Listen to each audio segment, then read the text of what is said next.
د بودین شورو پشپا د شوی زلزلې له کبله په کنکوی چوک تحصیل مندن کې 2 منزله مارکیټ ته نقصان رسیدلی چې پکې د عزیز الرحمن د شیشو دکان په مکمله توګه تباه شوی. عزیز الرحمن ساکن سورا وایي چې د مارکیټ په لاندني چت کې زمونږ د سات ګلاس هاوس په نوم د شیشو دکان وو چې پکې ټولې شیشې ماتې شوې او تقریبا کم 9 لک روپۍ نقصان مو شوی. هغوی وایي چې د مارکیټ د مالک هم پوره نقصان شوی ځکه چې دا بلډینګ اوس د استعمال قابل نه دی. په دې حقله ناظم کوګاون جاوید اقبال خان وی چې حکومت د هغه ټولو خلکو سره مالی تعاون وکړي د چا چې نقصان شوی. هغوی وایي چې زلزله ډیره تیزه وه او پکار ده چې حکومت د هر ځای سروې وکړي او د خلکو د جاني مالی نقصان تخمینه ولګوي. یاد دې وي چې د زلزلې نه په کنکوی چوک کې د محمد اسلام ولد میا جمال 2 منزله کور او مارکیټ ته هم نقصان رسیدلی او د اوسانې یا استعمال قابل نه دی پاتې. بسم الله الرحمن الرحیم. تاسو ډېر شکر عمران بھائی تاسو راغلی او زموږ د غریبانو تپوس وکړو. دا دکان خو زموږ دی او دا تقریبا دا بله ورځ مونږ 2 ګاډي شیشه راوړه تقریبا 11.5 لک روپو د پاسه وه تقریبا 11 لک 70-72 هزار روپو وه.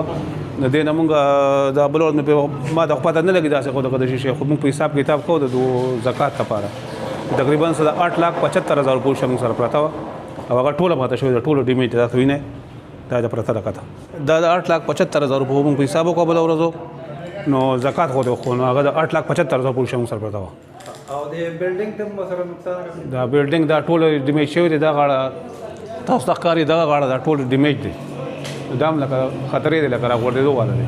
څوک راغلي وو دلته وختي ای سی صاحب راغلی و هغې خو شیشه مونږ له ونه لیکله او هغه دا بدله په پټواري ولیکي هغه به راشي به ولیکي او دا دغه راله ولیکو دا بلډینګ دغه ولیکو ډیمیج ولیکو. بلډینګ ستاسو دی؟ بلډینګ د پلکناز دی د کوګا.